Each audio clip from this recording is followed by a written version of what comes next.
estamos teniendo como iglesia es estar poniendo algunos cimientos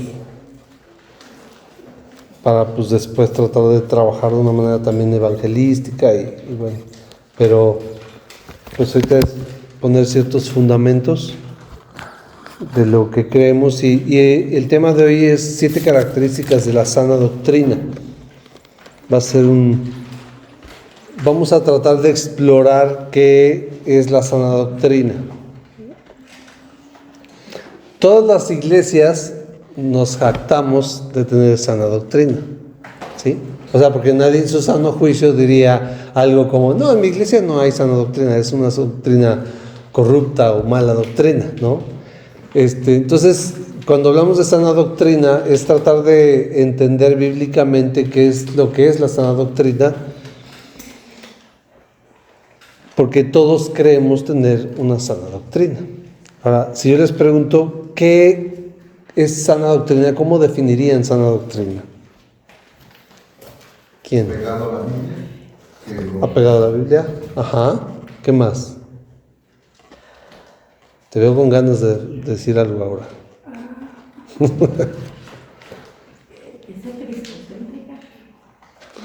Es cristocéntrica, ajá. ¿Qué más? Pues sí, apegada totalmente a lo que dice la palabra de Dios. Ya las formas es otra cosa, porque hay diferentes formas. Sí. ¿Quién más? ¿Alguien más? Que no sea doctrina de hombres, que no esté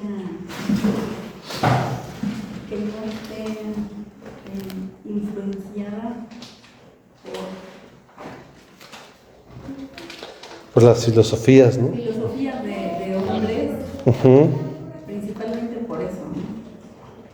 Sí, o sea, el concepto es que la doctrina sana tiene que tener una función, ¿no? Dentro es un alimento, ¿no? La idea es que es un alimento. Nosotros recibimos un alimento, tomamos un alimento que puede ser sano o puede no ser sano.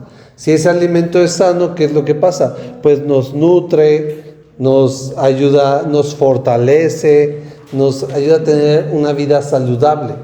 Si no tenemos una sana doctrina en la cuestión espiritual, pues no es algo que me fortalece en mi fe, en mi esperanza, en mi caminar, en mi piedad, etcétera, ¿no? Entonces es muy importante que la iglesia pueda tener una sana doctrina para realmente tener un bienestar y ser una iglesia saludable, por ende, ¿sí? O sea, van de la mano. Entonces es lo mismo que la alimentación. Por eso es un buen ejemplo, porque la alimentación, si yo puedo estar comiendo, si yo como comida chatarra, puedo tener el estómago lleno, pero no es tener un cuerpo fortalecido, no es tener los nutrientes y no tener una buena salud. Entonces, pero tengo el estómago lleno. Entonces, la mala doctrina llena, pero no edifica, no fortalece, no sustenta, ¿sí? Por eso es que en algunas veces hemos platicado acerca de cuando la doctrina no es saludable, la gente de repente sale motivada, ¿sí? Y de repente pues nos hablan cosas motivadoras, cosas padres, y salgo así con esa chispa, esa enjundia de es que el servicio estuvo poderoso, ¿no? Pero me termina durando ¿cuánto? ¿Sí? Unas horas, tal vez unos días, ¿no? Y se vuelve como una droga que necesito para mantener mi vida espiritual, porque entonces tengo que volverla a consumir constantemente. Si hay una reunión entre semana, me aliviana para que ya pueda yo llegar rebotando el siguiente fin de semana, y así se vuelve una vida, ¿no? Hay gente que de repente deja de ir un par de domingos a la iglesia y ¡pum! Ya se empieza a desviar del camino, ya se pone bien mundano y entonces empieza a haber pecado en la vida, y eso porque dependemos a veces de una iglesia y no tenemos una doctrina saludable. Eso lo llevo a nivel en mi vida diaria. Si la doctrina que recibo no es saludable por parte de la iglesia, yo tampoco tengo doctrina saludable, y entonces obviamente mi fe no es para nada fortalecida. No tenemos defensas, ¿no? O sea, cuando no tenemos una buena alimentación, no hay defensas, y de repente un virus, cualquier cosa, no podemos defender y entonces nos enfermamos. En lo espiritual sucede algo muy similar.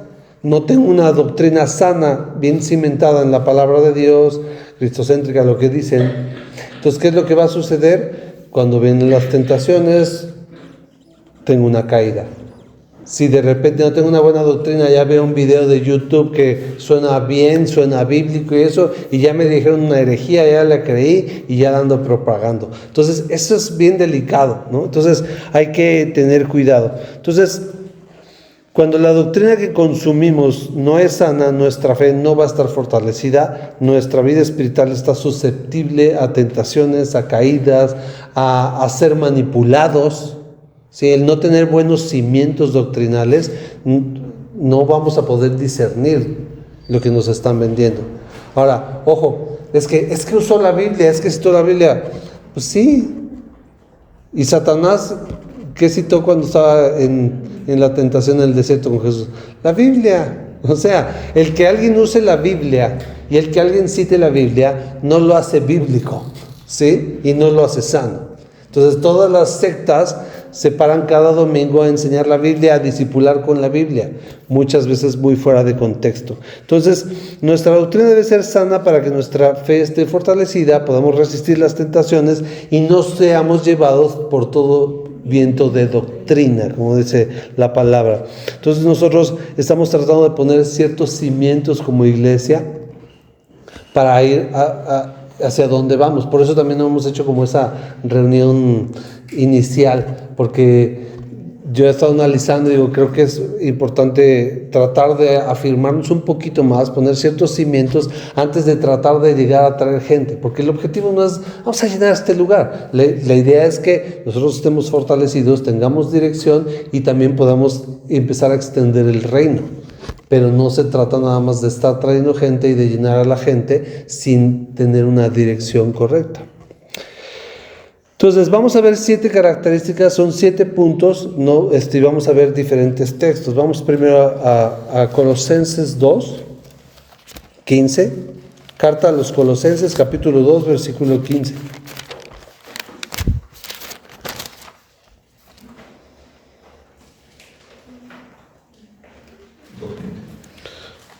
No, perdón, me equivoqué, es 1.15, perdón. Colosenses 1.15.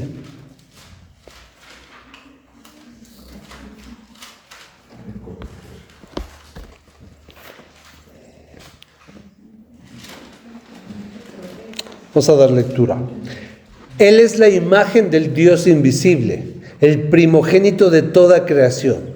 Porque en Él fueron creadas todas las cosas, las que hay en los cielos y las que hay en la tierra, visibles e invisibles, sean tronos, sean dominios, sean principados, sean potestades. Todo fue creado por medio de Él y para Él. Y Él es antes de todas las cosas, y todas las cosas en Él subsisten.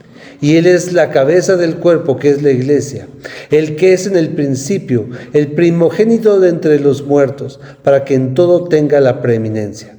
Por cuanto agradó al Padre que en Él habitase toda plenitud, y por medio de Él reconciliar consigo todas las cosas, así las que están en la tierra como las que están en los cielos, haciendo la paz mediante la sangre de su cruz. Y a ustedes también, que eran en otro tiempo extraños y enemigos en su mente, haciendo malas obras, ahora los ha reconciliado en su cuerpo de carne por medio de la muerte, para presentarlos santos y sin mancha irreprensibles delante de Él. Y si en verdad permanecen fundados y firmes en la fe y sin moverse de la esperanza del Evangelio que han oído, el cual se predica en toda la creación que está debajo del cielo, del cual yo, Pablo, fui hecho ministro. Vamos a orar. Amado Dios, te damos gracias por este tiempo. Te pedimos la guía de tu palabra, de tu Espíritu Santo, para aprender estas cosas, para que tú puedas darnos una dirección correcta en la cuestión de la doctrina, que puedas enseñar a la iglesia a tener discernimiento y que pueda justamente eso, pedir una sana doctrina, que nosotros podamos permanecer en esto y entender de qué se trata, Señor. Ayúdanos y guíanos. Dame a mí la sabiduría para transmitir tu palabra. En el nombre de Jesús, amén. Ok, el primer punto es que una sana doctrina, algo que decían debe ser cristocéntrica. Esto es un punto bien importante porque aquí no se trata de decir, muchas veces nosotros somos una iglesia de sana doctrina, somos cristocéntricos si en la práctica no lo somos. Algo que para mí estos días ha estado revolucionando mi mente mucho es que la cuestión de la centralidad de Cristo en todo, ¿sí? Y no es que yo tuviera a Cristo como en un segundo aspecto, pero por ejemplo, yo puedo decir que creo que no he sido lo suficientemente cristocéntrico. Y es algo que en lo personal debo corregir y como iglesia debemos tener. O sea, una sana doctrina debe ser muy cristocéntrico. O sea, es que todo, absolutamente todo se trata de Cristo. Eso es lo que vemos en este pasaje. Sale la imagen del Dios invisible. En Él fueron creadas todas las cosas. Y Él está sobre todas las cosas. Todo se trata de Él. ¿Sí? Todo, absolutamente todo. No se trata del hombre. No se trata de Israel.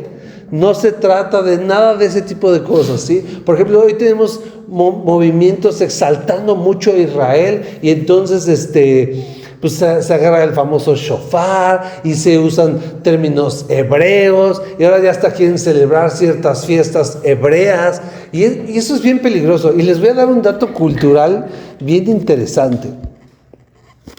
Hay canciones y muchos también están promoviendo, es que hay Yeshua, ¿no? Y ya que no se le diga Jesús, sino Yeshua, y hay canciones y se habla, no, hay canciones que no son obligadas hacia eso, pero muchos traen esa cuestión de, no, es que es Yeshua, ¿no? Ahora, ¿saben algo curioso?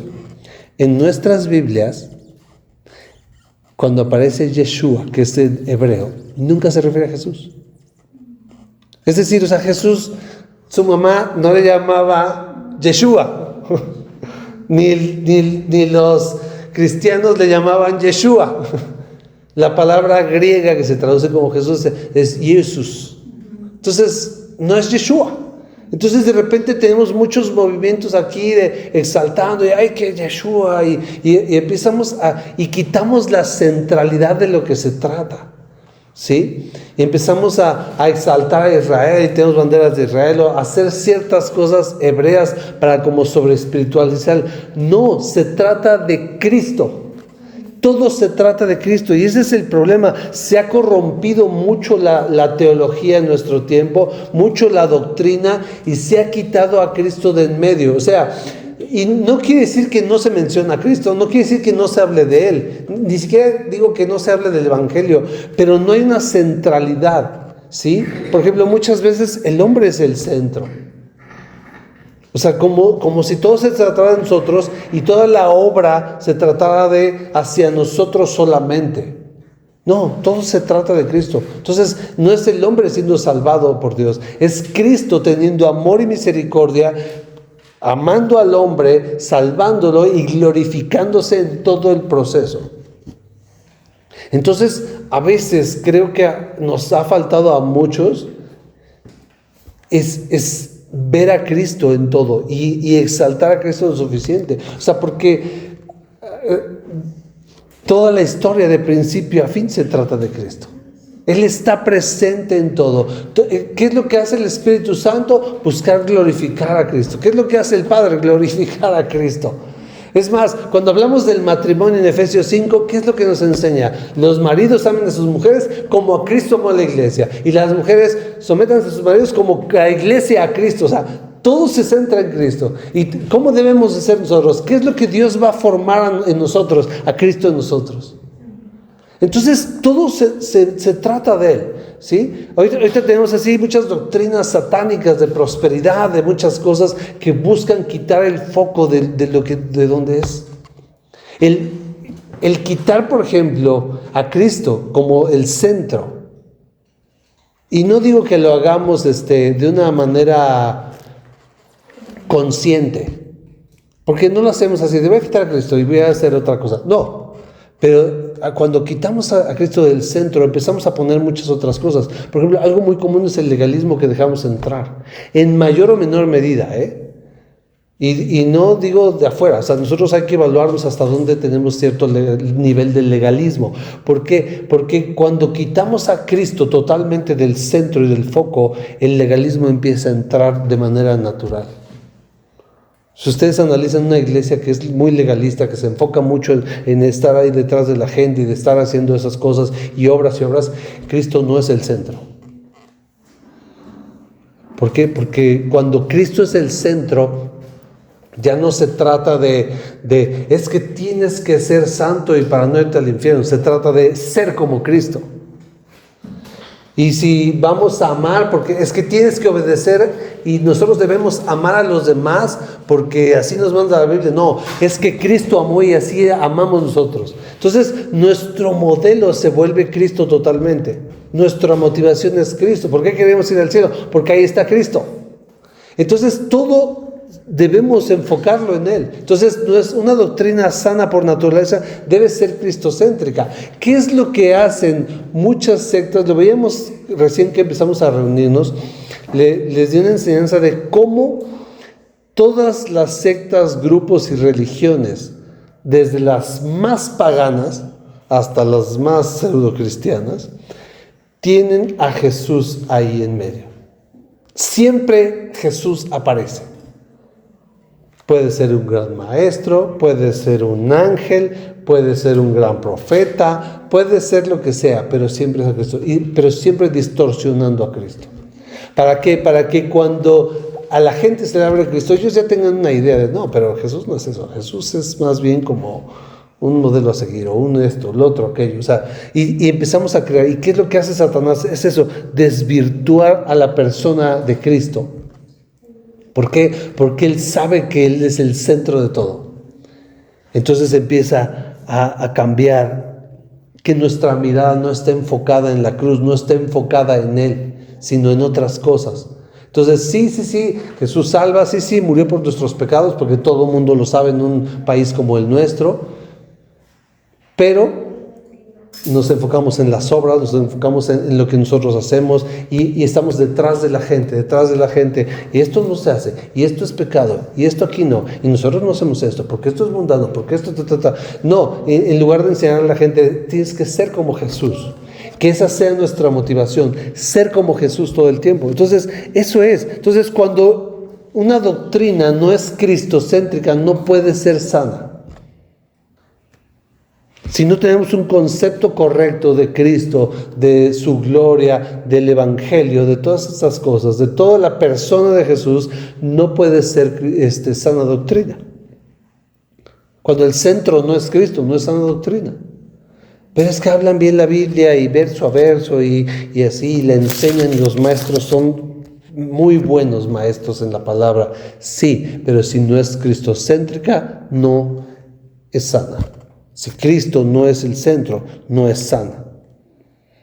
Entonces, las enseñanzas de quién son las de Cristo.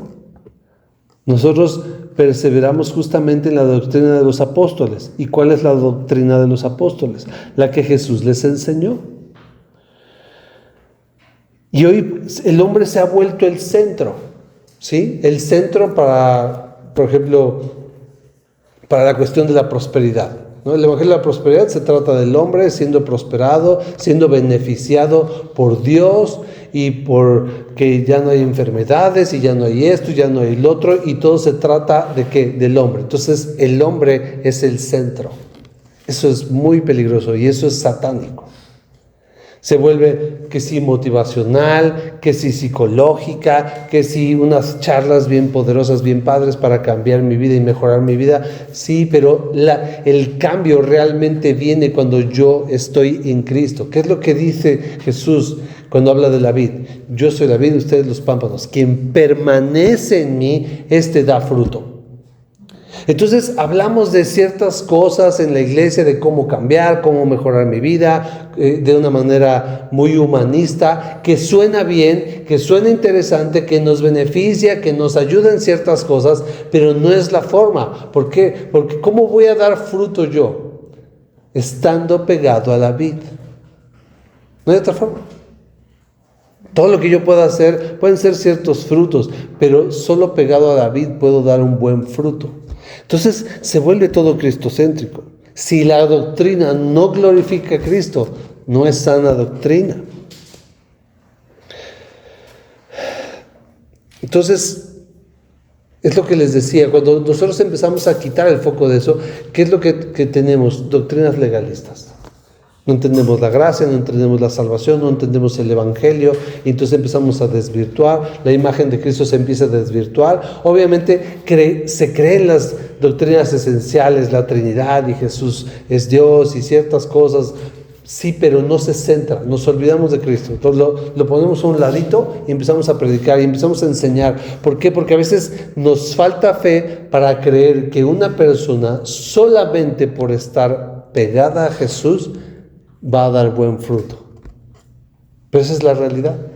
Porque los frutos que podamos dar, así, le enseñamos a la gente un montón de reglas de obediencia y bíblicas, ¿no? Es que mira acá y acá y acá y acá. Y no digo que eso sea malo, pero si nosotros quitamos a Cristo como el centro de esa enseñanza, de esa obediencia, se vuelve religiosidad y eso se vuelve legalismo.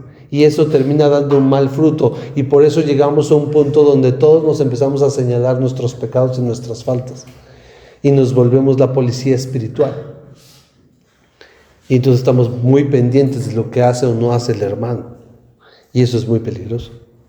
Porque eso no es bíblico. Sí debemos exhortarnos en el amor, debemos alentarnos en las buenas obras, claro. Pero todo como centro Cristo. Entonces, si la doctrina no es cristocéntrica de una manera correcta, entra toda esta cuestión mesiánica y ya entonces ya somos adoradores de Israel y defendemos maestros. Fíjense, cómo muchos grupos cristianos hoy en día están defendiendo más a Israel que a los cristianos que están muriendo, por ejemplo, en Nigeria y en otros países. Es absurdo. O sea, no tiene ni sentido, porque nosotros cuando vemos el Israel de hoy, que no tiene nada que ver con el Israel bíblico, porque Dios no lo llamó, Dios no lo mandó otra vez, y porque cuando vemos que un pueblo, cuando el reino de Israel se desvía de los mandatos de Dios y de la vida de Dios, Dios es el primero en exhortar, en llamar al arrepentimiento y en corregir a su propio pueblo. Dios es el primero. ¿Y si no está pasando ahorita? ¿Por qué es? ¿Quién es el pueblo de Dios? La iglesia, que de ambos pueblos hizo uno. Entonces nosotros no debemos tener ese afán con Israel, debemos tener esa centralidad en Cristo. Porque Cristo es el que derribó la pared intermedia y ya no hay dos pueblos, ya hay un solo pueblo. Ya no se trata de judíos y gentiles, ya no. Entonces, y a veces no se entiende eso, entonces por eso hay gente defendiendo a un pueblo que está masacrando y teniendo un genocidio en Gaza, en lugar de levantar la voz por los cristianos que están muriendo perseguidos, por ejemplo en Nigeria, hay un genocidio hacia los cristianos en Nigeria, terrible, diario. Están muriendo miles y miles de cristianos. Y no solo ahí, en muchas partes de África, en Oriente. No se alza la voz, pero eso sí, por Israel. No tiene sentido. Si es un pueblo ateo, no creen en su Mesías. O sea, vino el Mesías a dar su vida por ellos no creen. Entonces, ¿por qué nosotros? O sea, si Dios no está actuando. Entonces, y siempre dicen, es que es el reloj profético y que es que yo siempre he escuchado esa frase, es que las profecías tienen que cumplirse. ¿Cuáles profecías? Nadie cita profecías, simplemente dicen, y algunas que llegan a citar son del Antiguo Testamento ya cumplidas. Entonces no se trata de Israel, se trata de Cristo. Siempre se ha tratado de Cristo. Cristo es el Israel y nosotros somos ese pueblo. Entonces debemos considerar eso en todo tiempo, que todo se trata de Él, todo es por Él y todo es para Él. Una iglesia con sana doctrina siempre debe ser cristocéntrica. Entonces, no solo en la teoría, sino en la práctica. Entonces no se trata de mencionar a Jesús, todos mencionan a Jesús, se trata de que Jesús sea totalmente el centro y el todo, porque esa es la voluntad de Dios, es lo que nos revela la palabra. Segundo punto, una sana doctrina se fundamenta en el Evangelio de Jesucristo, por ende. Vamos a 1 Timoteo, capítulo 2. Ya en los siguientes versículos vamos a estar mucho en Timoteo, porque este concepto es muy de las cartas pastorales. 1 Timoteo, capítulo 2, versículo 5. Porque hay un solo Dios y un solo mediador entre Dios y los hombres, Jesucristo hombre, el cual se dio a sí mismo en rescate por todos, de lo cual se dio testimonio a su debido tiempo. Entonces la iglesia existe para dar testimonio del amor y la gracia de Dios a los pecadores. Va de la mano con el primer punto, ¿sí? El Evangelio de Jesucristo es nuestra base y es cristocéntrico, obviamente, y una sana doctrina siempre se va a fundamentar en el Evangelio. ¿Por qué? Porque la razón de la existencia de la iglesia es esa, que seamos la luz y que seamos, ¿qué es lo que les dijo Jesús a sus discípulos? Recibirán poder y me serán testigos. ¿Y qué es lo que nosotros somos? Testigos de Dios. Somos los testigos de Jesús, no de Jehová. Es lo mismo. Pero ese es el punto. Nosotros estamos aquí para testificar acerca del amor, la misericordia. Entonces, ¿qué es lo que se ha hecho? Se ha corrompido el Evangelio. Uno de los más satánicos es el Evangelio de la prosperidad. Es cambiar que la gloria de Dios, la gloria de Cristo, el perdón de pecados por la sangre de Jesús, para que Jesús casi murió para darte prosperidad y darte paz y darte felicidad. Eso es completamente satánico. ¿Qué es lo que le ofreció Satanás a Jesús si postrado lo adoraba en el desierto? Los reinos y todo. Prosperidad. Entonces, cuando alguien tiene un evangelio de la prosperidad, eso es de Satanás. Es justamente lo que dice Gálatas capítulo 1, dice, si aún nosotros o a un ángel del cielo desciende y les da un evangelio del que se les ha enseñado, sea maldito, sea anatema. O sea, cualquier evangelio que no glorifique a Cristo y que no hable del perdón de pecados por medio de su sacrificio y la resurrección, simplemente para perdonarnos y darnos vida eterna, es satánico. Y eso de la prosperidad es de lo peor que existe hoy. Yo escuché alguna vez que un pastor decía, bueno, es que hay iglesias que tienen un llamado, nosotros somos llamados al evangelio de la prosperidad. Bueno, eso es una sinagoga de Satanás. O sea, de verdad eso viene desde las mismas entrañas del infierno. Entonces, ¿por qué? Porque a veces el evangelio no se entiende. Lo que hemos visto varias veces, yo muchas veces que he platicado con cristianos que qué es el evangelio, no saben qué es el evangelio, y ese es un problema grave, porque justamente una sana doctrina que no tiene el evangelio como fundamento no puede ser sana doctrina, porque de eso se trata. O sea, la iglesia existe para extender el reino de Dios, y la forma que nuestro mensaje justamente es el evangelio de Jesucristo para perdón de pecados a todo aquel que en él cree. Entonces, el evangelio es glorioso, es la preciosa noticia. Entonces, si no hay entendimiento de esto, no hay una sana doctrina. Por eso a veces no hay salvación. Por eso entra justamente el legalismo y todo el mundo ahí está tratando por medio de sus obras llegar y alcanzar, y todo el mundo se señala y se comen como les pasó a las iglesias de Galacia.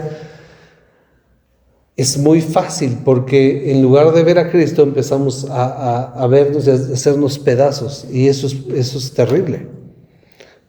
Entonces, porque no hay salvación y la gente está practicando el pecado porque está mundana así, pero porque no ha conocido a Cristo, porque no ha entendido el evangelio. Una persona que empieza a entender el evangelio va a llegar a Cristo, o tal vez se va a apartar, pero de eso se trata. El mensaje de la cruz es el mensaje nuestro y es el mensaje para los incrédulos. En la iglesia enseñamos doctrina, estudiamos la palabra, eso, pero el mensaje para los de afuera siempre es Cristo murió y resucitó. El mensaje de la cruz no es, mira, tú busca a Dios y Él... No, arrepiéntete y cree en el Evangelio. Si busca a Dios por medio de Jesucristo, arrepentimiento y fe. Ese es el mensaje. Ese es el mensaje que salva. No llevamos a la gente, mira, ora a Dios, así, ¿no? Sin hablarle de Cristo. No tiene sentido.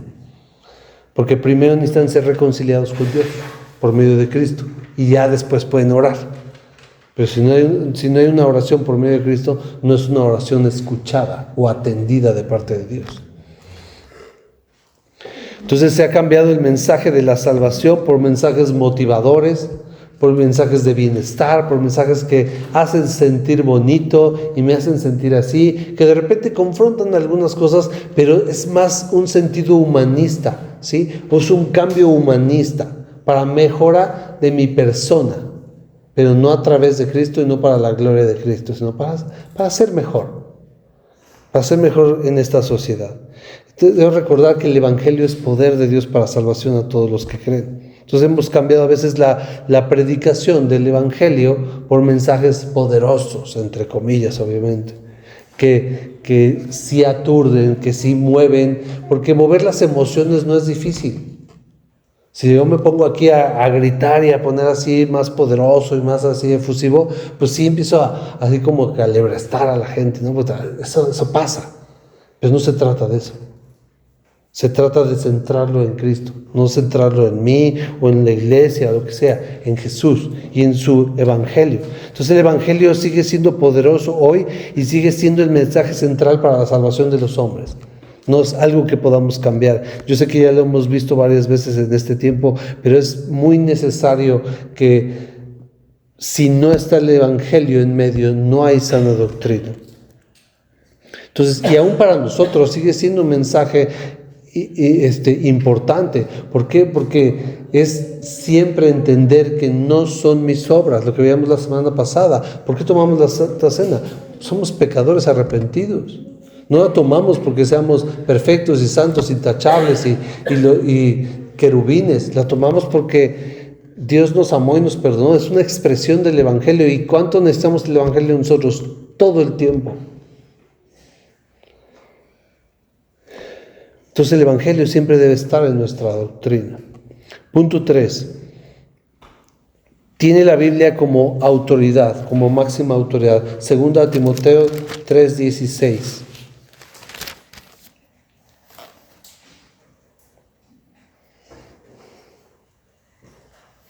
Vamos a leer desde el 15, dice: y que desde la niñez has sabido las sagradas escrituras, las cuales te pueden hacer sabio para la salvación por la fe que es en Cristo Jesús. Toda la escritura es inspirada por Dios y útil para enseñar, para redarguir, para corregir, para instruir en justicia, a fin de que el hombre de Dios sea perfecto, enteramente preparado para toda buena obra. Entonces, ¿qué es? Ya lo hemos visto, lo vimos hace 15 días, cuando vimos la sola escritura.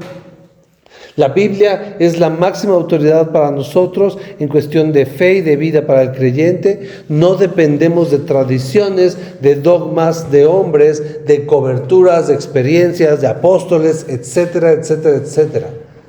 Nuestra fuente es la Biblia. Dios nos dejó su palabra, es autoritativa, es inerrante y es suficiente. Por eso no añadimos cosas, por eso no tenemos aquí otras cosas. Es más, el discipulado que se está dando, por ejemplo, del Evangelio, es solamente con versículos bíblicos. Ni siquiera trae ahí un rollo explicado. No, Biblia. Y sencillo, pero es Biblia. ¿Por qué? Porque creemos que la palabra de Dios es viva y eficaz y es más cortante que una espada de 2 filos y que penetra hasta partir el alma, el espíritu, las coyunturas y los tuétanos y discierne los pensamientos y las intenciones del corazón. Eso es lo que, por eso usamos a veces, por eso es como tratar de ser bíblico, porque la Biblia nos expone. Quien más nos expone nuestro pecado es la Biblia. Eso, el Espíritu Santo obviamente ayuda y convence, pero por medio de la palabra. Entonces cuando yo leo la palabra, de repente me confronta y digo, ay, creo que esto lo estoy haciendo mal, y entonces corrijo. Entonces, una sana doctrina siempre está bien fundamentada por la palabra. Y cuando nosotros tenemos esa autoridad de la palabra, podemos cuestionar cualquier doctrina. Es lo que veíamos la semana pasada, hace 15 días. O sea, hay un problema muy grave ahorita, que cuando ya me denomino de una corriente, ya soy pentecostés, ya soy calvinista, ya soy arminiano, yo soy de esto, y ya me denomino ahí, ya lo que defiendo son mis doctrinas y mis dogmas, no la Biblia. Y no soy capaz de evaluar mi doctrina a la luz de las Escrituras. Eso es muy peligroso, es muy malo, porque nosotros debo evaluar qué es lo que creo. Es más, hay doctrinas que de repente veo, me brinca un texto y yo ya tenía como un concepto y lo vuelvo a estudiar, me vuelvo a sumergir a la luz de la palabra. ¿Por qué? Porque hay que estar evaluando lo que creemos para ver si lo que yo creo realmente va con la palabra. ¿Sí? Porque entonces a veces nos volvemos defensores de doctrinas o de movimientos y eso no está bien. Entonces estamos, como lo decía yo esa vez, estamos poniendo nuestra doctrina por encima de las Escrituras y es al revés. Voy a evaluar mi doctrina a la luz de las Escrituras y si tengo que cambiar, cambio, no pasa nada. Entonces, el problema es que se ha dejado muchas veces la palabra de Dios a un lado, se abrazan esas doctrinas corrientes que se infiltran en la iglesia, filosofías, como dice, huecas sutilezas, psicología, y nos llenamos la iglesia de un montón de corrientes. Por ejemplo, esas cuestiones que están en algunos movimientos de decretar y declarar y ciertas cosas, eso es satánico. Pues eso no viene en la Biblia. Y además porque dices, es que el rey Asuero decretó. Pues primero hay que, aunque sea ver la palabra decretar en un diccionario. Es una nueva era y ya está en la iglesia. Totalmente nueva era y totalmente infiltrado. De hecho, nosotros hace años dimos tuvimos un evento que se llamó El Falso Evangelio de la Prosperidad y el que expuso el primer tema, que fue un hermano, él daba las bases de dónde provenían todas esas cosas, ¿no? Es ocultismo. No, claro, es ocultismo, es satánico, o sea, y por eso es peligroso, pero es justamente cuando no estudiamos la Escritura, no es nuestra fuente, de repente vimos que alguien, eso suena bien, y lo agarramos nada más así. Sin saber de dónde viene. Claro, y entonces, y agarramos la Biblia para justificar, porque es que aquí dice que declararon. Ni siquiera tienen la palabra declarada en el diccionario, ese es el problema. O sea, ya no digo estúdialo y haz un estudio exegético. No, agarra un diccionario en español y ve lo que significa la palabra. Porque justamente caemos en muchas cosas por ignorancia, por no ir a la Escritura. Entonces, hay muchas de esas cosas que se han infiltrado completamente en la iglesia para desviarla. Esto no es nuevo, hermanos, esto no es algo que empieza a pasar ahorita, eso ha pasado desde aquí, nosotros leemos las cartas y todo el tiempo ha habido eso tratando de desviar a la iglesia de la verdad. Muchas veces Satanás lo que hace es mezclar la verdad con la mentira.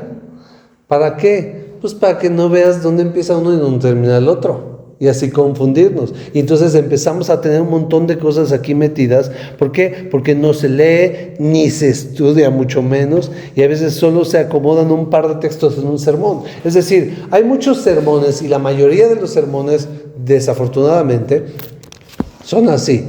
Yo ya quiero hablar de este tema. Y una vez que yo ya definí lo que voy a hablar y lo que quiero decir, le voy a incrustar los textos que le acomodan. Y ya, no es un estudio bíblico, pero es que cita la Biblia y dio más de 10 versículos. Pues puedes citar 100 versículos y los desacomodas. Es igual que Satanás, porque Satanás es el que le gusta desvirtuar y sacar de contexto la Escritura. Entonces, ¿qué es lo que hacemos? Nuestra fuente es la palabra, vamos a dar un estudio y vamos a tratar de definir a partir de la palabra nuestros conceptos, nuestra doctrina. O sea, ¿qué creemos con sustento en la palabra? No es decir, yo creo que es esto. Cuando empieza con el yo creo, sin un versículo inmediatamente junto, es muy peligroso. Porque entonces ya se vuelve una opinión. Y entonces nosotros a veces cometemos el error en la fe cristiana de equiparar nuestra opinión al nivel de la palabra. Eso es totalmente absurdo. Estamos hablando de la gloriosa palabra de Dios, la que hizo el universo. Dios dice que por su palabra hizo todo el universo. Y es la que tenemos aquí. Entonces, no se trata de citar, de acomodar, ¿no? Aquí, por ejemplo, en las cartas a Timoteo y Tito vemos que uno de los problemas es justamente que de repente se ponían a discutir de genealogías, de historias y eso, y es lo mismo que tenemos hoy. O sea, ya se vienen a predicar historias, se vienen a hablar de testirrollos y genealogías y un montón de cosas que se empiezan a hablar y no se habla la palabra. O sea, se vuelve vana palabrería. Y eso no alimenta, eso no es sana doctrina. Si una doctrina no está totalmente fundamentada en la palabra, bien fundamentada en la palabra, no es sana doctrina. Porque se puede citar textos, pero no, a veces no proviene de un estudio de la palabra. Entonces yo debo asegurarme, y cada quien de nosotros debemos asegurarnos, que lo que creo proviene realmente de la palabra y no de un texto fuera de contexto, porque eso es lo más común también del mundo. Es muy fácil. Lo hablamos hace rato en el discipulado. Yo puedo hablar cualquier cosa, inventar cualquier cosa y sustentarlo con la palabra. Cualquier cosa que les dé la gana, de verdad, puedo sustentarla con la palabra. Fuera de contexto, obviamente. Pues entonces, por eso debemos discernir. Inclusive, nada más a veces para ver un texto que se esté citando, se esté estudiando, lo único que hay que ver es un poquito el contexto, de verdad. Ya no es ni siquiera decir, voy a estudiar y sumergirme en la exégesis y en la hermenéutica. No, lee el contexto. El contexto habla mucho. Entonces, es bien importante porque la palabra es nuestro alimento. Nosotros debemos decir, ¿qué dice la palabra? Oye, yo creo esto, ok, ¿qué dice la palabra? Vamos a la palabra. No, yo no estoy de acuerdo en esto. Ok, ¿cómo lo fundamentas en la palabra? Porque si es un yo creo, entonces, ¿a qué le debemos hacer caso? ¿A la palabra o a un yo creo o a una opinión? Entonces, ¿qué hacemos? Debemos escudriñarla. Este es nuestro alimento. Dice, ¿qué es lo que enseñó Jesús? Que no solo de pan vive el hombre, sino de toda palabra que sale de la boca de Dios. Y todo esto es palabra de la boca de Dios. Entonces, por eso debemos meternos con ella, sumergirnos con ella, porque es nuestro alimento. No un aspecto religioso y así es que tengo que llegar a mi cuota de lectura. No, o sea, es nuestro deseo, es nuestro alimento. Debemos buscarla no porque tengamos que, sino porque necesitamos de la palabra. Eso es lo importante. Entonces, una sana doctrina siempre debe provenir de una palabra de la Biblia sana. Entonces no se le da autoridad a las opiniones, no se le da autoridad a las personas, sino se le da autoridad a la palabra. Todo es a través de la palabra. Cuarto punto, la sana doctrina protege y corrige. Obviamente estas características no son exhaustivas, ¿no? Podríamos sacar varias más. Yo estoy sacando las que en mi limitado conocimiento puedo ver. Tito 1:9.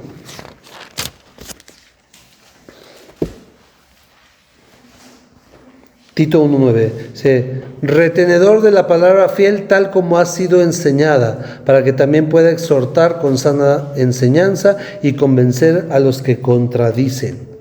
Ok, ¿qué es lo que hace? Una sana doctrina protege y corrige. ¿Por qué? Porque protege del error. Si yo tengo unos cimientos sanos acerca de la doctrina, vamos a poner el ejemplo del Evangelio.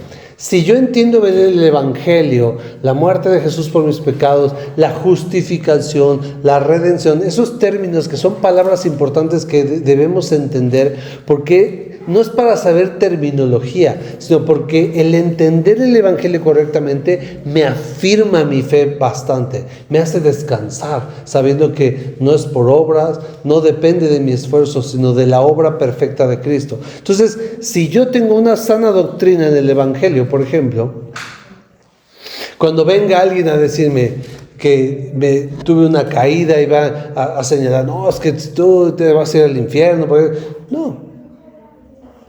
Me protege de los errores, me protege del legalismo. Es que tú tienes que hacer y hacer para que puedas entrar a la vida eterna, porque sin santidad nadie verá al Señor. Ok, sí, es un texto, está bien, pero no, yo entiendo por mi doctrina sana que no es por obras. Entonces no depende de mi esfuerzo. Mi salvación no está en lo que yo haga, sino en lo que hizo Cristo. Y Él va a ser mi motivación, obviamente, para obedecer, para ser como Él, y voy a apartarme del mal. Pero mucha gente a veces llega a señalar rápidamente ciertas cosas, pero por no entender las bases del Evangelio, por ejemplo. Y eso es un ejemplo. Hay muchos ejemplos. O sea, el no tener una doctrina saludable, no tener unos buenos cimientos doctrinales, nos desvía. Por ejemplo, si yo no entiendo bien la Trinidad, pues va a llegar un testigo que sabe más Biblia que yo y me va a enseñar cómo Jesús no es Dios y cómo estoy creyendo una mentira y cómo el Espíritu Santo realmente es una fuerza activa, y entonces y me desvía al error, y de repente me vuelvo sectario.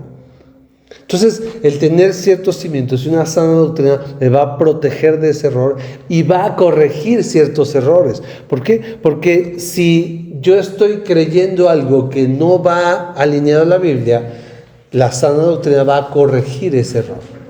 De eso se trata. Nos vamos corrigiendo. Y es algo que hacemos durante mucho tiempo. O sea, yo voy corrigiendo muchas cosas también. Entonces no es como que yo estoy aquí porque ya estoy en un nivel donde ya lo sé todo. No, por supuesto que no. Por eso sigo estudiando. Y seguimos estudiando, seguimos aprendiendo y seguimos corrigiendo y seguimos quitando todas las cosas. Entonces, un maestro o pastor debe tener una sana doctrina para no enseñar herejías y poder señalar herejías. ¿Sí? Aquí no es que no juzguéis, así, no, si hay una herejía hay que señalarla, y si hay un hereje que está desviando a la iglesia, fíjense, hay un texto bien importante que a veces se cita mal, que está en Judas, que dice que debemos contender ardientemente por la fe que fue una vez dada a los santos, ¿sí? Y ese texto a veces se usa para que se peleen calvinistas y arminianos, ¿no? Entre hermanos en Cristo, están peleando y entonces dice, no, es que hay que defender ardientemente la fe. No, está hablando de falsos maestros todo el contexto de la carta. Pero si de repente hay un falso maestro, yo sí debo, y está empezando a enseñar ciertas cosas que no están bien, que son herejías, no diferente opinión o interpretación de un pasaje, ¿sí? Hablando de herejías, yo debo señalarlo y debo contender con él por sanidad de la iglesia, por cuidado de la iglesia, ¿sí? Entonces hay ciertas cosas que sí. Por ejemplo, las cartas pastorales son las de Timoteo y Tito, vemos nombres, ¿no? Alejandro, Himeneo y Fileto, o sea, vemos nombres específicos, así de aguas con estos herejes, ¿no?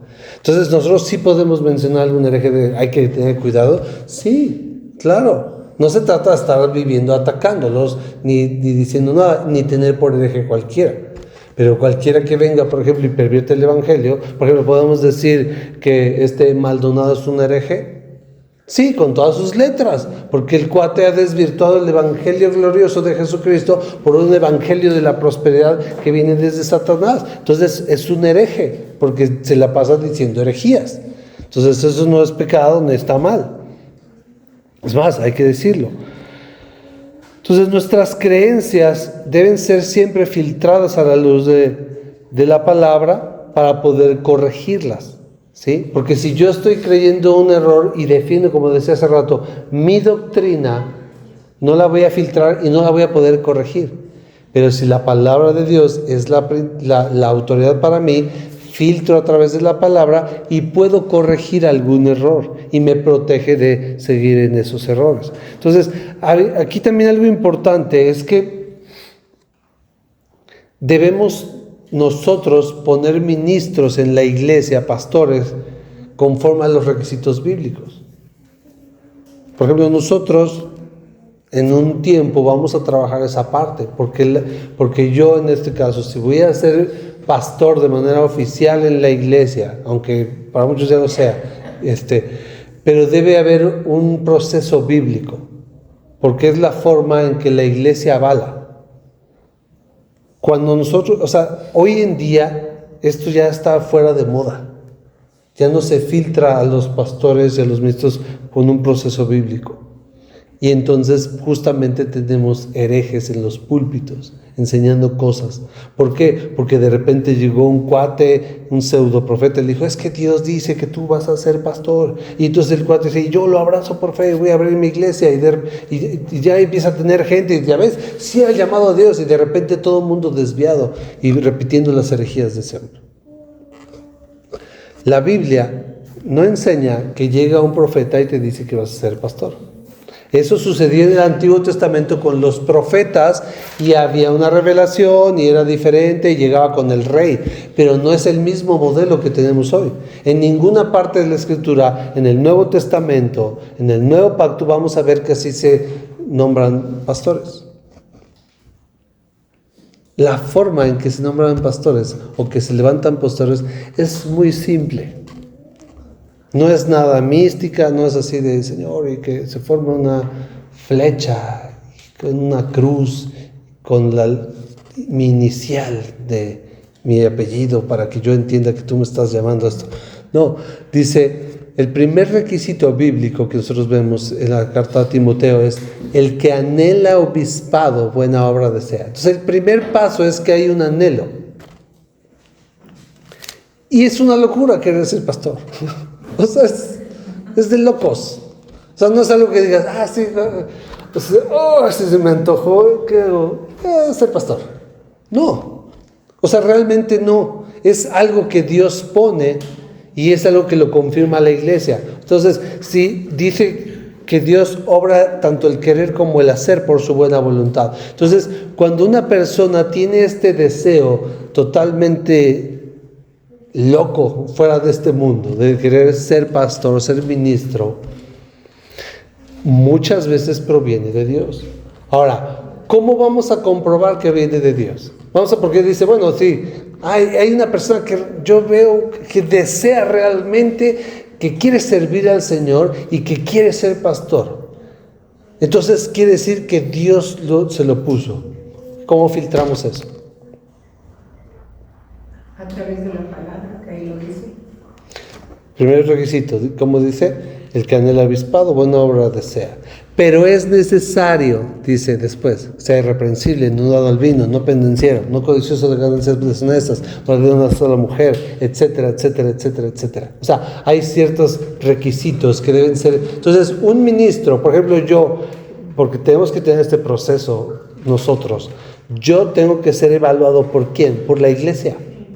La iglesia debe evaluarme junto con mi familia, que es la que mejor me conoce, y decir, ok, sí tiene los requisitos, sí cumple los requisitos, no. Y no hablamos de alguien que a cabalidad perfectamente, no, pero hay un perfil, y debe haber un perfil. ¿Y por qué lo tenemos que hacer nosotros? Porque si Dios levanta pastores también en esta iglesia, que es el deseo, y que es bíblico que Dios siga levantando pastores, tienen que llevar el mismo proceso.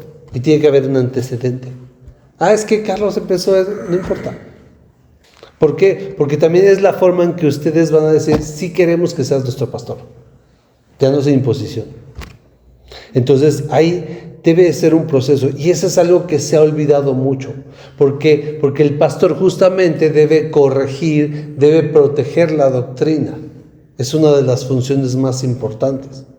Ese alimento que se da. Entonces, si no es sano, la iglesia no va a ser sana. Y la iglesia tiene la responsabilidad de evaluar y de decir, sí tiene perfil, sí queremos y sí tiene una buena doctrina.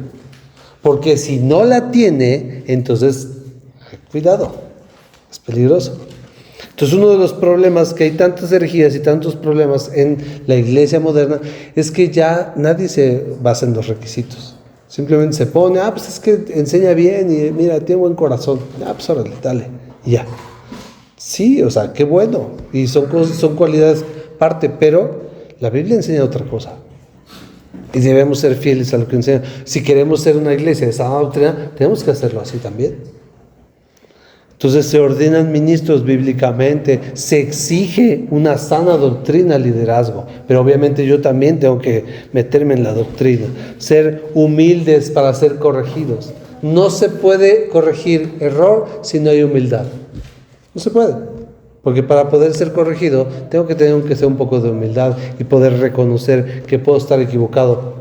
Y no importa si he creído el error durante 20 años. La pregunta es, ¿quiero llegar a los 21 o quiero poder corregir mi error aunque sea después? Porque al final todos traemos error, todos traemos ciertas doctrinas erróneas que tenemos que ir corrigiendo. Y el estudio de la palabra, el meterse en una sana doctrina, nos va a proteger de eso y nos va a ir corrigiendo naturalmente. A todos, incluido a mí obviamente. Entonces la sana doctrina va a proteger de las herejías que contaminan y desvían de la fe y va a corregir justamente, si muchos venimos de diferentes iglesias, nos va a ayudar a corregir ciertas enseñanzas que traemos que no están bien apegadas a las Escrituras. Punto 5, produce piedad. No se desesperen, es importante. Primera Timoteo, ahorita vamos a estar ahí en las cartas. Primera Timoteo 6:3.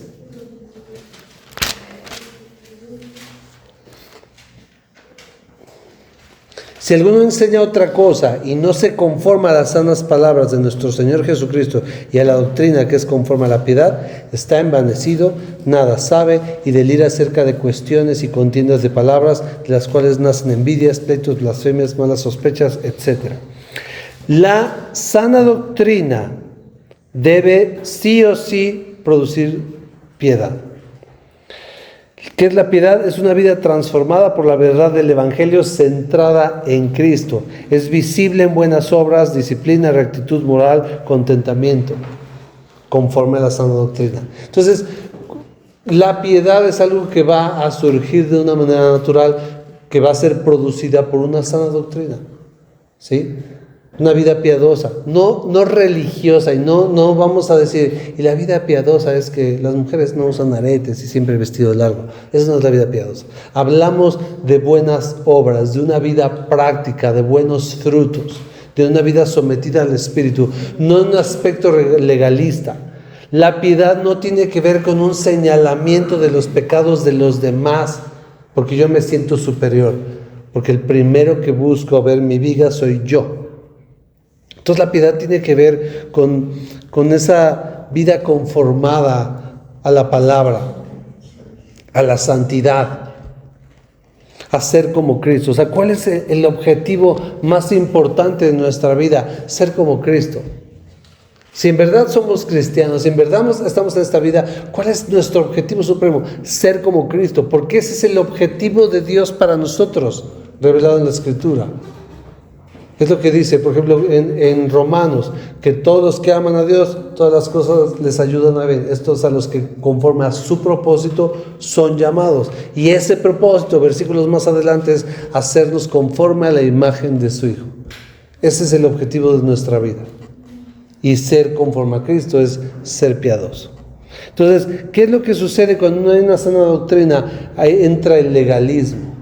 Y la piedad se disfraza de un montón de reglas y lineamientos que yo tengo que seguir. Y si no haces esto, eres impío. Si no haces lo otro, es impío. Si no, te vas a ir al infierno. Y empezamos así a tener un montón de reglas que tenemos que obedecer a cabalidad para ser considerados unos buenos cristianos en este círculo. Eso no es de Dios. No se trata de eso. Él no vino a poner un montón de reglas, tradiciones, no. Eso es lo que hacen muchos grupos sectarios. Quitan a Cristo y empiezan a sacar la lista de lo que sí puedes hacer y lo que no puedes hacer. No se trata de eso. Se trata de ser como Cristo. Entonces, hay una gran diferencia entre yo no voy a hacer esto para que no me quiera ir al infierno, a yo voy a hacer esto porque voy a ser como Cristo. La motivación es diferente. ¿Sí? No hago esto porque es pecado. No hago esto porque yo quiero ser como Cristo y Cristo no hace eso. Entonces, la motivación es muy distinta. ¿Por qué? Porque en el Espíritu, al estar pegado a Cristo, voy a ir siendo conformado a Él. Y eso significa piedad. Las reglas no ayudan en nada. O sea, en el sentido de empezamos a meter un montón de reglas y cuando nos damos cuenta ya inventamos otras cuantas nuevas dentro de la iglesia. Y es justamente lo que hacían los fariseos. ¿por qué tus discípulos no se lavan las manos, no siguen la tradición de los ancianos y no se lavan las manos antes de comer? ¿Qué les dice Jesús?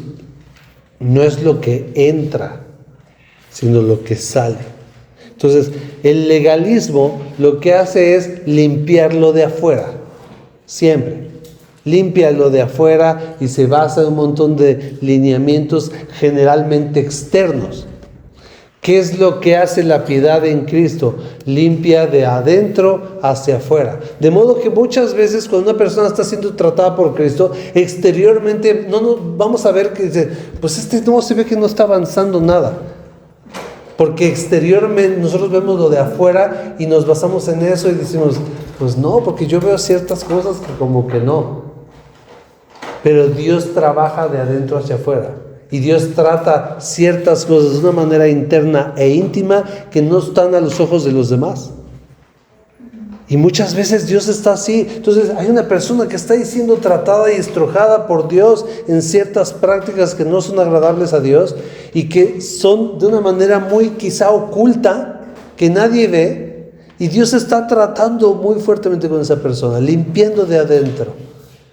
Pero dice, mira cómo viene vestido o vestida. Eso no está bien, no se ve piedad. No. Nos basamos en lo de afuera. Y Jesús dijo, no, limpia primero lo de adentro. Porque de adentro es lo que contamina al hombre, lo que sale del hombre, no lo que entra. Entonces nosotros debemos cuidar esa parte para no caer justamente en ese legalismo, porque el legalismo no ayuda en nada. ¿Sí? O sea, hay un texto muy bonito en la carta a los Colosenses, no lo busquen, pero si lo encuentro rápido porque siempre se me anda perdiendo. Pero es...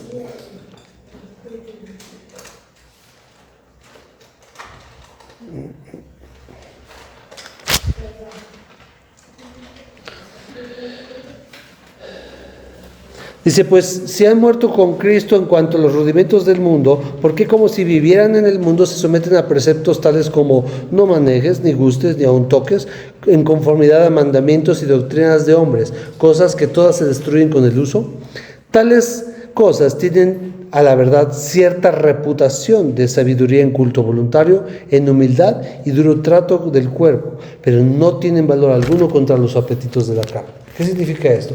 Que el llenarnos de prohibiciones y restricciones no está tratando el pecado y no está tratando lo de adentro, está tratando de afuera. ¿Por qué? Porque es simplemente como amarrar a alguien y ya, pero cuando lo sueltes se va a ir al pecado otra vez. Pero porque no está nada más está tratando de manera superficial. No tienen valor, todas estas restricciones, dice Pablo, no tienen valor alguno contra los apetitos de la carne. ¿Por qué? Porque lo que hay que cambiar es el apetito de la carne. Y una vez que cambias lo de adentro, lo de afuera cambia de manera natural, orgánica, paso a paso. Debemos ser pacientes con todos, con los más nuevos, con los de proceso, con todo. Pero la piedad surge así, de adentro hacia afuera. No es algo que me voy a esforzar, sí, me voy a ejercitar en ciertas cosas en la piedad, como lo dice las cartas, sí, pero es unido a Cristo y viendo a Cristo, no mediante un montón de reglas, ¿sí? Entonces una doctrina saludable va a producir piedad, porque su fuente es la palabra de Dios y el Evangelio de Jesucristo. Entonces produce piedad porque transforma de manera natural. Una vez más, la piedad no es esos reglamentos donde yo empiezo a ponerlo. No, la piedad es algo que tiene que ver con el carácter y que empieza Dios a tratar con el carácter y con esos buenos frutos. ¿Cuáles frutos? Amor, gozo, paz, paciencia, benignidad, bondad, fe, mansedumbre, templanza. Contra esas cosas dice, no hay ley. Entonces la piedad siempre va a ser un fruto de un entendimiento de Cristo, de su obra redentora, de la palabra enseñada sanamente, porque nuestra meta es justamente ser como Cristo. No solo la obediencia de las reglas de mi religión, sino que quiero agradar y conocer a Dios. Hay una motivación diferente, ¿sí? Una cosa es que no hago esto porque mi religión me lo prohíbe, y otra cosa es que vivo de esta manera porque quiero ser como Cristo y quiero agradar a Dios. Ahí es muy distinto, porque el que dice, es que esto no, porque mi religión me lo prohíbe, a veces hay deseo de hacerlo. O sea, ¿por qué no tomas? Mi religión me lo prohíbe, porque es pecado, ¿no? Entonces sí lo deseo, pero me restringo porque está mal, y porque es pecado, y porque me lleva al infierno. No, ¿por qué no hago esto? Porque quiero agradar a Cristo, porque quiero ser como Él, y quiero estar, o sea, esa es mi motivación. Entonces no es esas reglas abrumadoras, como Jesús dice, mi yugo es fácil, ligera es mi carga. Entonces hay un yugo, pero es fácil, es una carga ligera. Entonces esa es nuestra motivación, ser como Él. Punto 6, ya vamos casi a terminar, hermanos, no se me desesperen. Segunda Timoteo 4:3. Punto 6, la sana doctrina incomoda. Esa es bien bonita. Es de mis favoritas. Segunda Timoteo 4:3 y 4 dice, porque vendrá tiempo cuando no sufrirán la sana doctrina, sino que teniendo comezón de oír, se amontonarán maestros conforme a sus propias concupiscencias y apartarán de la verdad el oído y se volverán a las fábulas. Y luego dice, oye, pero si esa iglesia no es sana, o es así como predica herejías, ¿por qué está tan llena? Pues por eso, porque la gente tiene comezón de oír, quiere oír cosas bonitas, quiere oír cosas motivadoras. Entonces la sana doctrina, ¿qué es lo que hace? Trata directamente con el problema central. ¿Cuál es el problema central? El pecado. Entonces la sana doctrina va a tratar con el pecado y con sus consecuencias. Entonces el hablar de estas cosas causa incomodidad, causa molestia. Entonces generalmente no es agradable cuando nos señalan nuestro pecado y no nos gusta ser expuestos. Entonces, ¿por qué luego las iglesias sanas no tienen tanta gente y las iglesias esas herejes tan llenas y multitudes así? Pues por eso. Porque no incomodan, al contrario, salgo motivado, salgo así, lo que decíamos hace rato, así de, sí, me siento poderoso y me siento el campeón de Dios, así para vencer, ¿no? Y hay cosas que son buenas, ¿no? No es que nos tengamos que sentir miserables, ni mucho menos, pero no es la parte de la motivación, o sea, no somos motivadores en el aspecto de, no, tú puedes, y mira, y todo lo puedo en Cristo que me fortalece, y empezamos a sacar un montón de textos fuera de su contexto, ¿no? Para motivar, para que la gente se sienta bien y se sienta alegre y se sienta así de y salga así con esa enjundia, ¿no? Ese es el problema, que hoy se adapta. Si nosotros dependemos, por ejemplo, de los diezmos o del dinero de los demás, se vuelve un clientelismo. Y entonces yo tengo que tratar de que mi cliente esté contento y no se vaya. Cuando la motivación es el dinero, cuando todo se trata de dinero, cuando estamos así, cuando tenemos ciertos gastos, ciertas cosas, o si yo dependo 100% de la iglesia y no de Dios. Hay una diferencia. Yo no estoy en contra de que un ministro viva de la iglesia. Yo no vivo de aquí, ni es mi plan, pero yo no estoy en contra de eso. Al contrario, creo que es bueno, de una manera sana, obviamente.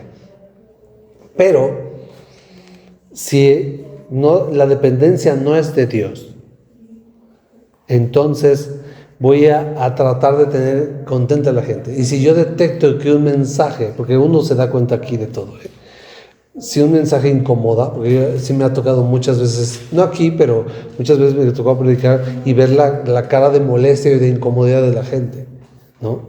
Y es donde a veces la gente se siente ahí como que tentada a suavizar para que no se sienta tan feo y acomodar el mensaje, porque la gente se puede ir.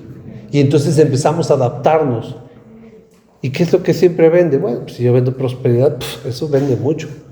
Si empiezo a ofrecer bienestar, ciertas cosas, cierta motivación, y a hablar quizá cosas buenas, quizás no cosas tan herejes como esas, pero puedo hablar ciertas cosas. Por ejemplo, yo conocía recuerdo una predicación de alguien que habló unos textos muy bonitos, los expuso muy bonito, pero la parte difícil no la trató.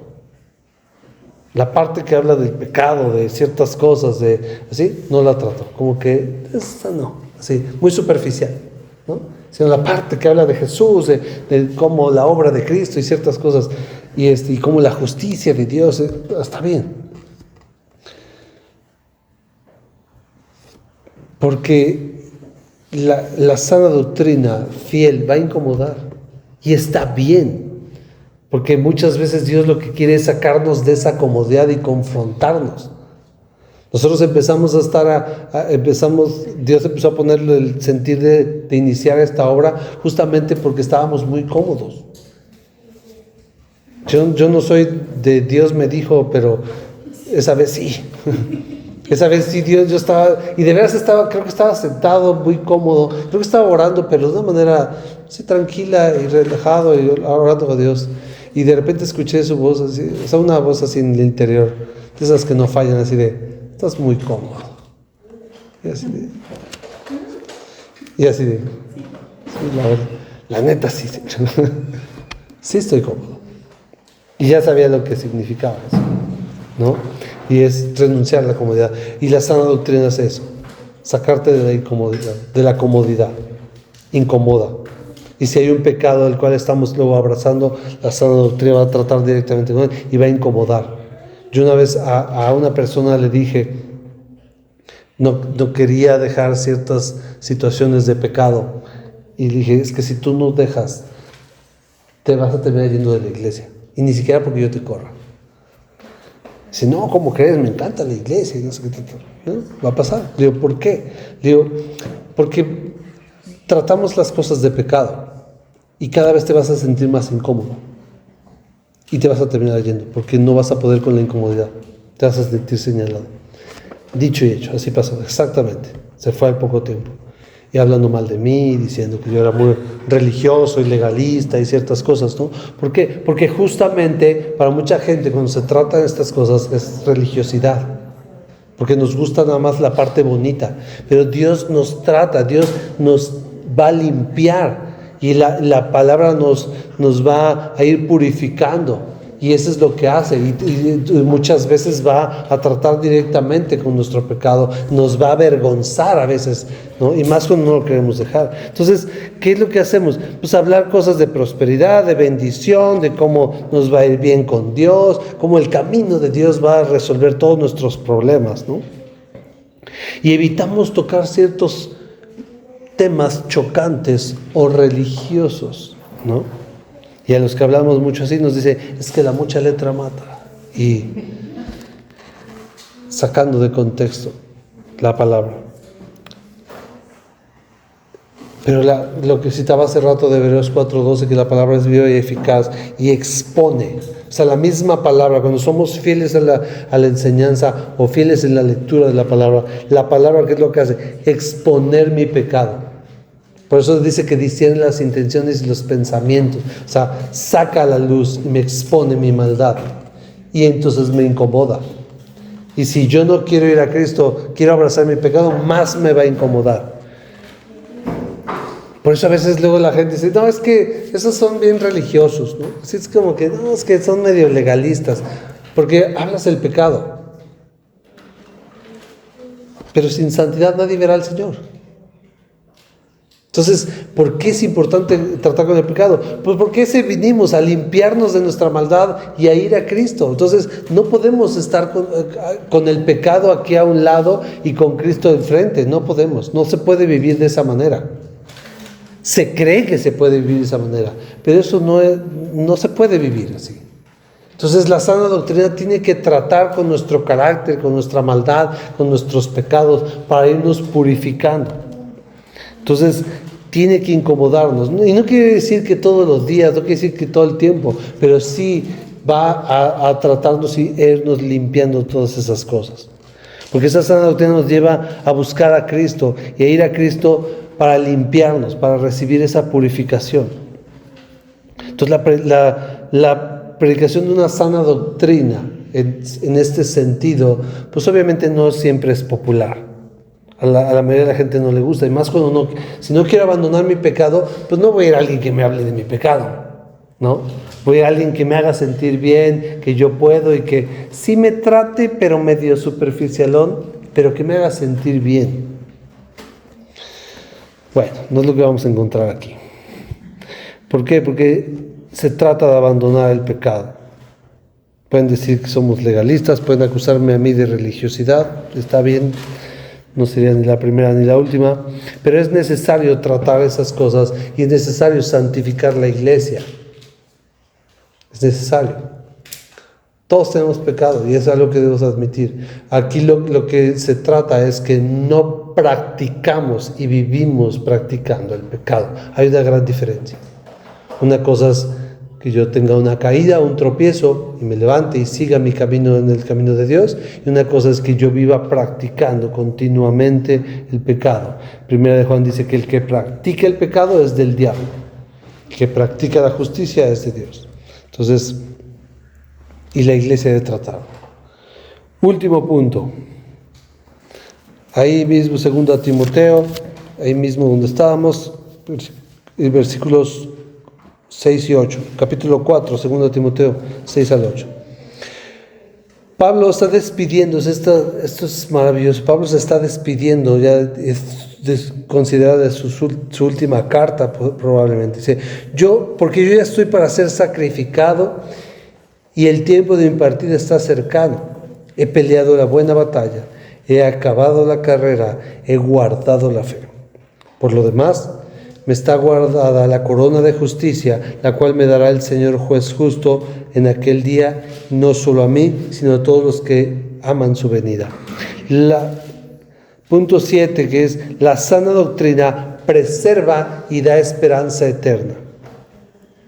¿Qué es lo que sucede? Aquí tenemos a Pablo. Esto es maravilloso porque Pablo, al final de su carrera, una gran carrera que tuvo, después de soportar tantas cosas, o sea, tantos padecimientos, tanta persecución, azotes, cárcel, naufragio, etc.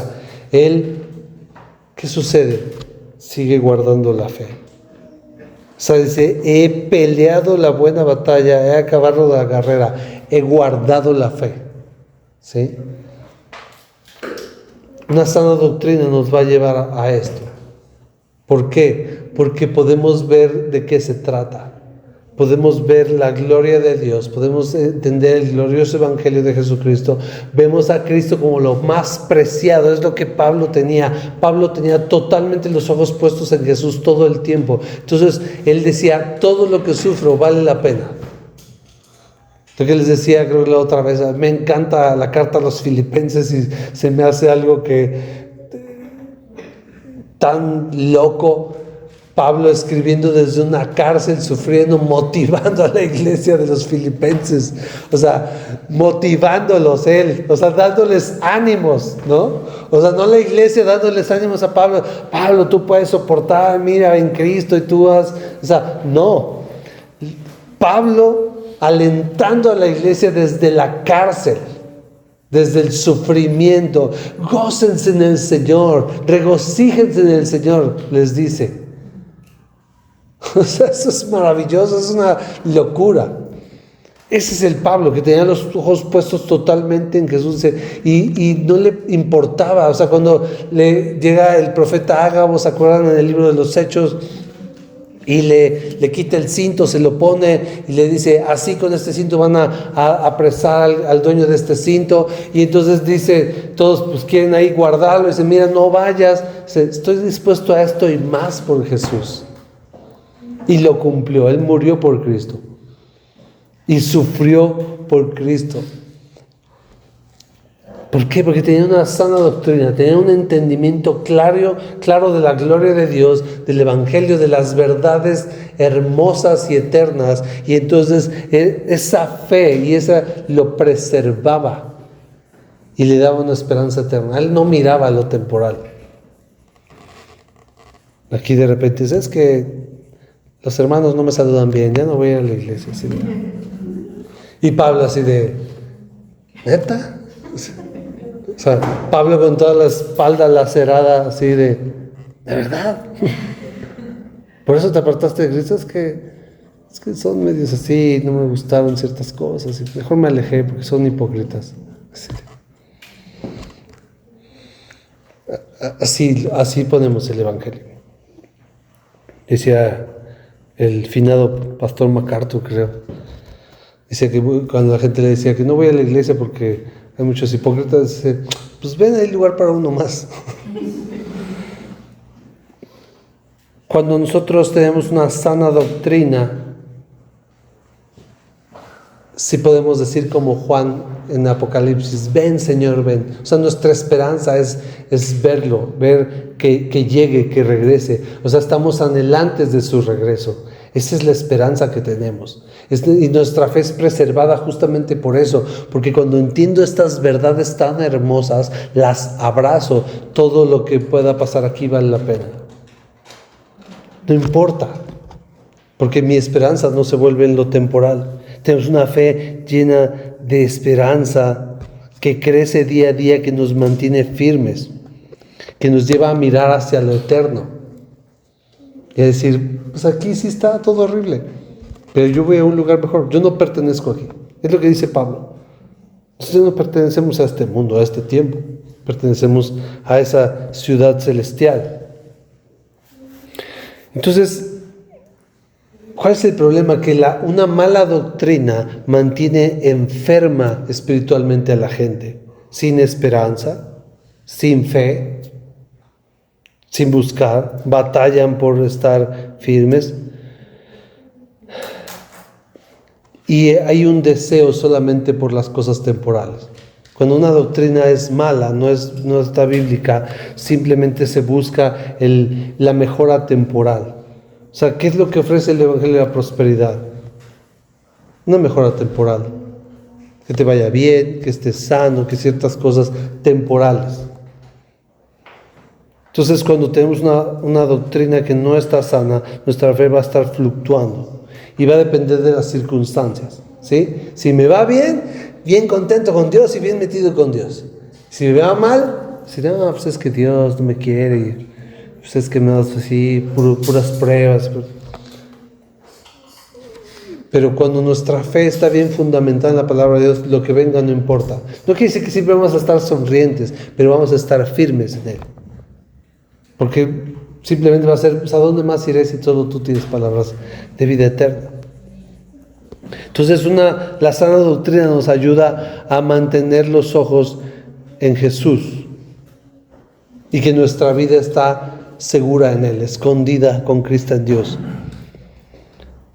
Entonces nuestra fe descansa en la obra perfecta y consumada de Cristo, que no depende de mis obras, sino de lo que Él hizo. Vive en dependencia del Señor, confiando. O sea, cuando una doctrina no es sana, la gente vive en incertidumbre. Pues es que no sé si me voy a ir al cielo o no, ahorita sí, ahorita no, depende de cómo ando medio chueco, ahorita no, ando medio bien, ahorita sí. O sea, andamos fluctuantes y no hay una esperanza firme. Hay un deseo, pero es así de, pues yo espero que sí me vaya ahí con Él, ¿no? Pero cuando una doctrina sana, sabemos que estamos seguros en Él. Y descansamos en sus promesas. Entonces una sana doctrina nos va a preservar, sabiendo que aún en la tribulación y en la prueba, nos mantenemos firmes en Él. Él tiene el control. Entonces cuando pasan cosas, Dios tiene el control.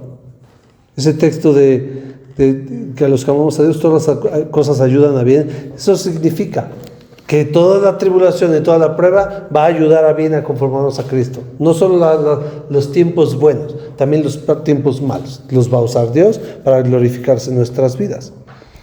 Entonces, Él es el que nos guarda todos los días. La sana doctrina nos ayuda a entender esas cosas.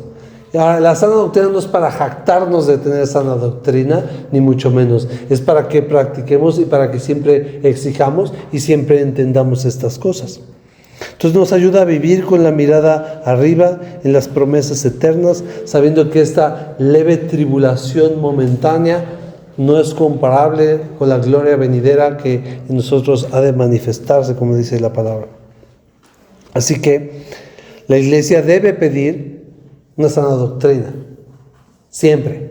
O sea, la iglesia debe exigir de alguna manera que haya una sana doctrina dentro de la iglesia, que los que se paren delante den una sana doctrina, una sana enseñanza. Entonces hay una responsabilidad de los miembros de pedirla también, que se les alimente con algo que edifique, y no solo con cosas vacías, ni mucho menos con chatarra. Si la sana doctrina no es lo que yo recibo, y al pedirla no la recibo, entonces debo moverme de ese lugar. ¿Sí? Debo pedirla, debo exigirla, si no la recibo, entonces debo moverme de ese lugar. No es que yo pertenezco ahí, no.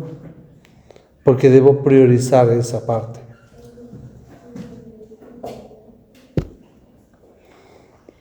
La doctrina, una sana doctrina, el alimento que yo recibo es vital para mi vida. Entonces, para la vida del creyente es vital.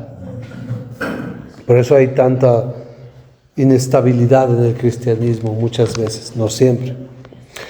Ahora, por otro lado, y esto es importante, se puede estar dando sana doctrina, pero no estarla consumiendo.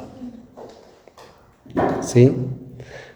Porque si yo vengo aquí a escuchar la palabra, pero no consumo, entonces ya no es culpa de la sana doctrina, sino que yo no quiero consumir lo que se me está dando. Entonces, de nada sirve un alimento sano delante de mí si yo no lo consumo.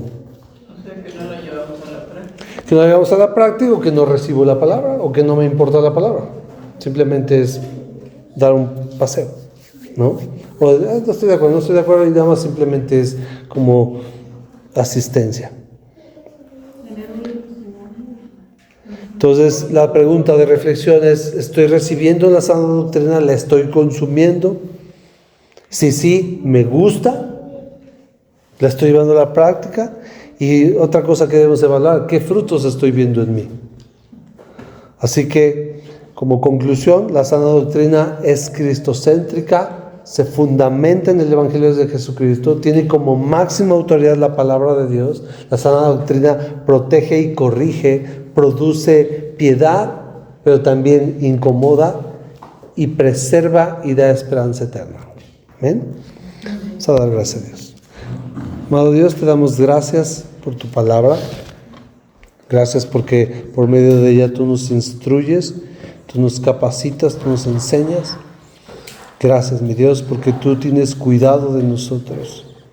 Ayúdanos a ser fieles a cada uno de los que estamos aquí en estas cosas. Ayúdame a mí a ser fiel en dar una doctrina sana a tu iglesia. No aspiramos a no tener nunca errores ni faltas, pero que podamos ser fieles y hablar las cosas conforme a estas verdades. No buscando agradar a la gente, sino a ti. Siendo fieles a las cosas que tú nos has dejado escritas. Ayúdanos a cada uno de nosotros a ser sensibles, a ser humildes para ir corrigiendo las cosas que quizá traemos erróneas. A no aferrarnos a los años que tengamos en la fe o todo el aprendizaje o el conocimiento que tengamos, porque siempre podemos estar aprendiendo. A cada uno de nosotros tú nos sigues enseñando. No estamos exentos.